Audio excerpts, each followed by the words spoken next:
Digesto, seu podcast genial de resumos, resenhas, ampliar seu repertório intelectual. Pega a ideia, leva adiante, mas saber em cada instante. Digesto, conhecimento essencial.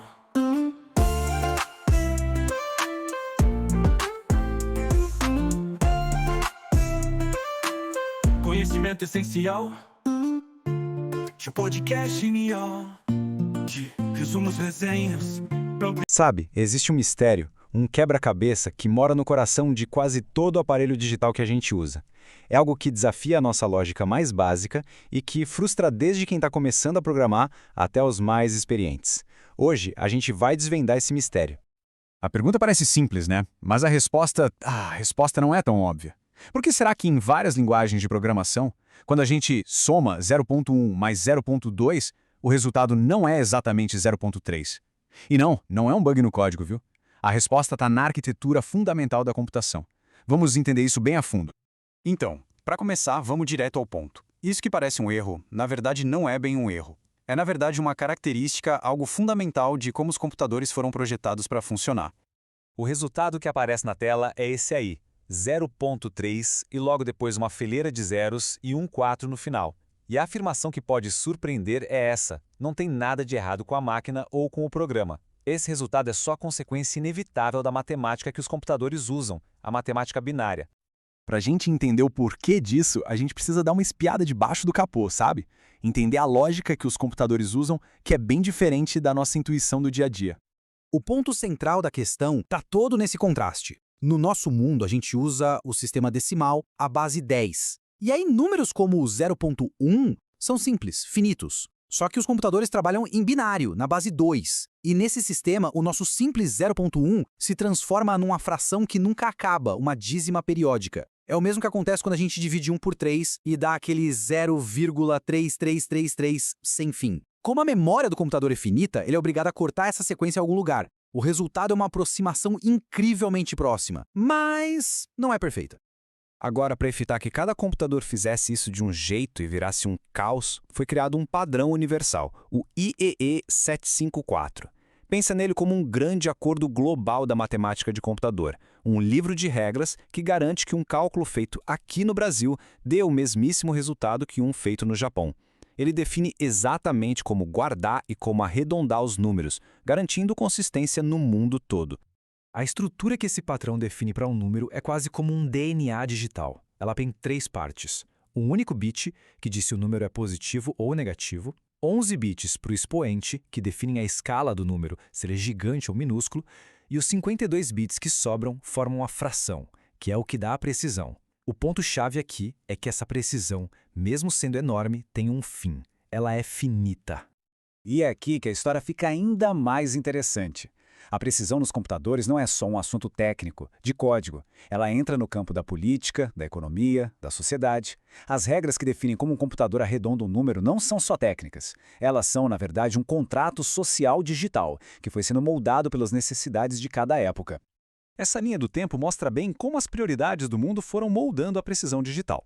Lá em 1985, no auge da Guerra Fria, a palavra-chave era reproducibilidade.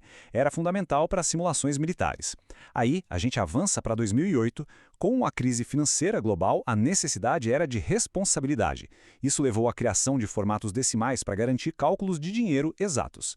E hoje, na era da inteligência artificial e do Big Data, o foco mudou para transparência e determinismo, para ter certeza de que algoritmos supercomplexos se comportem de forma previsível.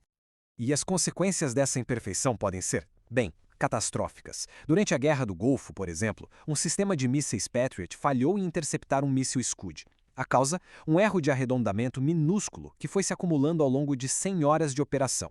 Um detalhe técnico, perdido lá na 16ª casa decimal, virou uma questão de vida ou morte. Isso prova que a precisão do computador tem implicações muito reais. Agora, vamos mudar um pouco o foco e analisar como esse embate entre a lógica da máquina e a intuição humana acaba nos afetando psicologicamente. Aquilo que a gente sente quando vê que 0.1 mais 0.2 não dá 0.3 tem nome. É a tal da dissonância cognitiva. É aquele desconforto mental que aparece quando a realidade bate de frente com uma crença que a gente tem muito forte. Nesse caso, a crença de que a matemática básica deveria ser perfeita, exata. E aqui está o pulo do gato psicológico. A nossa desconfiança não vem do tamanho do erro em si, que, aliás, é minúsculo. Ela nasce da quebra de uma expectativa fundamental, a de que a matemática é um lugar seguro, de certeza absoluta. O problema não é o desvio no número, mas a quebra da nossa esperança de perfeição. E essa nossa relação com o erro é muito influenciada pela linguagem de programação que a gente usa. Em Python, por exemplo, onde o erro aparece com facilidade, a cultura da comunidade vê isso como uma chance de aprender sobre as particularidades da computação. Já em C ou C++, o que prevalece é a ilusão de controle, onde se incentiva quem programa a gerenciar cada bit de precisão. E em Java, especialmente no mundo financeiro, a confiança é toda depositada em tipos de dados já padronizados para isso. E no JavaScript, a busca pela simplicidade muitas vezes acaba escondendo essa complexidade, o que pode levar a uma surpresa se a gente não estiver atento. Para quem é da área da educação, isso aqui é uma oportunidade de ouro. A pergunta mais importante a se fazer não é como é que a gente conserta isso, mas sim o que essa anomalia pode nos ensinar. Ela vira uma ferramenta pedagógica incrível para discutir pensamento crítico, os limites da representação digital e a diferença crucial entre a matemática abstrata e a implementação dela no mundo real da computação. E isso nos traz a nossa última parte, que propõe uma nova maneira de pensar sobre a nossa relação com a tecnologia. Uma forma que, em vez de temer, abraça essa imperfeição. Vamos colocar esse erro em perspectiva. A gente está falando de um desvio na ordem de 10 elevado a menos 16. Para ter uma ideia do que é isso, é como medir a distância da Terra até o Sol e errar pela espessura de um fio de cabelo. É uma imprecisão que é impossível de perceber com os nossos sentidos. O desconforto que ela causa é puramente cognitivo, não tem nada a ver com o mundo físico. Então, como a gente pode construir uma relação mais saudável com essa realidade? O caminho é a simbiose. Primeiro, reconhecer e aceitar os limites. Entender que a aproximação não é uma falha, mas uma característica de qualquer sistema que tenha um fim. Segundo, comunicar a incerteza. Em vez de esconder as aproximações, deveríamos criar ferramentas que deixem isso claro. E terceiro, valorizar a resiliência. Projetar sistemas que são fortes, que são confiáveis, mesmo sendo imperfeitos, assim como acontece na natureza. A chave para essa parceria é algo que a gente poderia chamar de humildade numérica. É sabedoria de reconhecer que ter mais precisão não significa necessariamente estar mais perto da verdade. É a capacidade de entender quando mais casas decimais não vão levar a uma decisão melhor, só um falso sentimento de segurança. Usar as ferramentas com consciência dos seus limites, essa é a verdadeira base da confiança na tecnologia.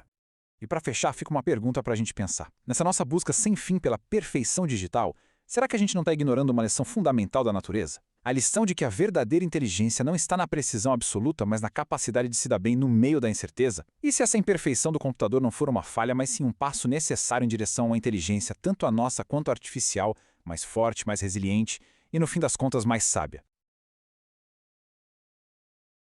Digesto, seu podcast genial de resumos, resenhas, pra ampliar seu repertório intelectual. Pega a ideia, leva adiante, mas saber em cada instante. Digesto, conhecimento essencial.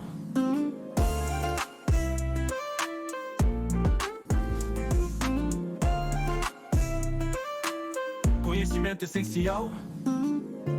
Seu podcast genial de resumos, resenhas, pra ampliar